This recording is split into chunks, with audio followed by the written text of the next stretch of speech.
আমাদের সংস্কৃতি, আমাদের সংস্কার সর্বদা থাকবে আমাদের সাথে। ভারতের মহান গ্রন্থ আর কাব্যের সম্পূর্ণ সংকলন। সাবস্ক্রাইব করুন তিলক। শিবের মনে প্রেমের আবেগ জাগৃত করার জন্য তোমরা কামদেব এবং রতির সাহায্য নাও। ওরা দুজন অবশ্যই শিবের মনে প্রেমের আবেগ জাগৃত করবেন। ওরা দুজন অবশ্যই শিবের তপস্যা ভঙ্গ করে দেবেন। নারায়ণ নারায়ণ, আমরা অতি শীঘ্রই কামদেব এবং রতির সাথে সম্পর্ক করব। ব্রহ্ম ঠাকুর, আমাদের কাজে সফল হওয়ার জন্য আশীর্বাদ দিন। যশস্বী হও। না না না, দেবী রতি, আপনি বুঝতে পারছেন না কেন? এই কাজ অতি প্রয়োজন। এই কাজ খুবই বিপজ্জনক। শিব ঠাকুরকে তপস্যা থেকে জাগানো মানে ওনার ক্রোধকে জাগ্রত করা। আর এই বিপজ্জনক কাজ আমি আপনাকে কখনোই করতে দেব না।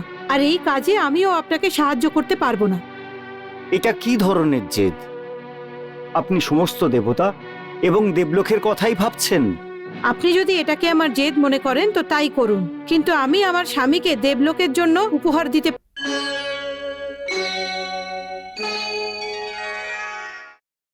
পতি পরমেশ্বর হয়, আর পরমেশ্বরের ওপরে দেবতা আর দেবলোক নয়। দেখো দেবী রতি, আমি শুধু আপনার স্বামী নই, কারণ স্বামী ছাড়া আমারও কিছু দায়িত্ব আছে। আপনি কি ধরনের দায়িত্বের কথা বলছেন? আমার নাম কামদেব, আর আমার কাজ হলো প্রেমের আবেগ জাগানো।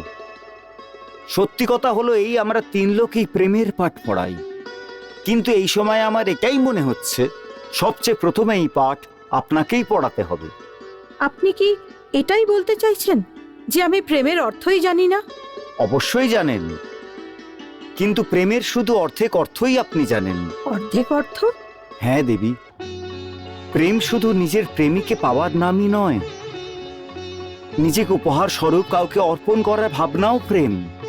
কারোর জন্য নিজেকে উৎসর্গ করার নামও প্রেম। এই সত্যকে আমি কখনো অস্বীকার করছি। আপনার জন্য আমি উৎসর্গ হতে পারি, কিন্তু আপনাকে আমি বিপদে ফেলতে পারবো না। এর অর্থ হলো এই যে আপনি শুধু নিজের সম্বন্ধেই ভাবছেন, অন্যদের জন্য একদমই ভাবছেন না। আমি তো শুধু একজন স্ত্রীর ধর্ম রক্ষা করার চেষ্টা করছি। আমার স্বামীর প্রাণের সুরক্ষা চাইছি আমি।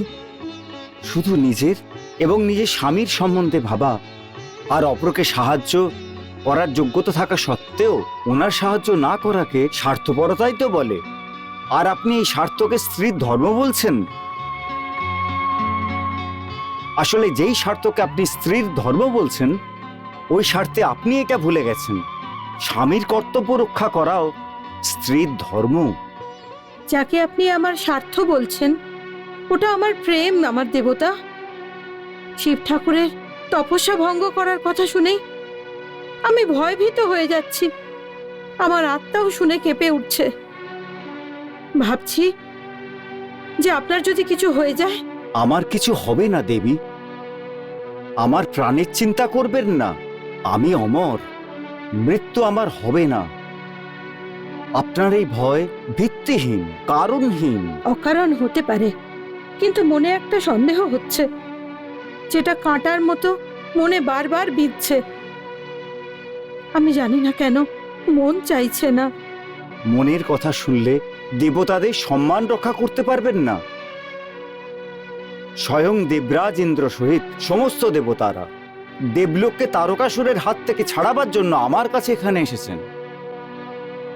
ওনারা বাইরে বসে আমাদের প্রতীক্ষা করছেন।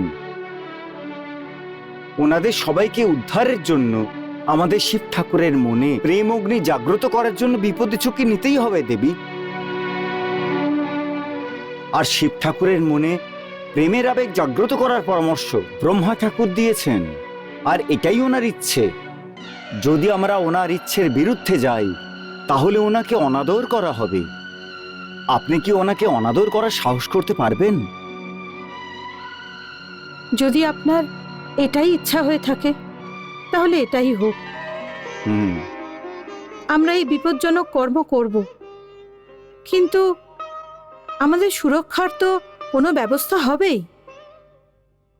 যুদ্ধক্ষেত্রে যোদ্ধা নিজের প্রাণ বিপন্ন করে, কিন্তু নিজের প্রাণের সুরক্ষার জন্যে কবচ তো পরে, তাই না? এই প্রথমবার আপনি এই কথা মন থেকে নয়, মস্তিষ্ক থেকে বলছেন। আমাদের সুরক্ষার কবচ কি হবে? বাইরে সমস্ত দেবতারা বসে আছেন, আমাদের এই সমস্যার সমাধান ওনাদের সঙ্গে বসে বার করতে হবে। এসো দেবী।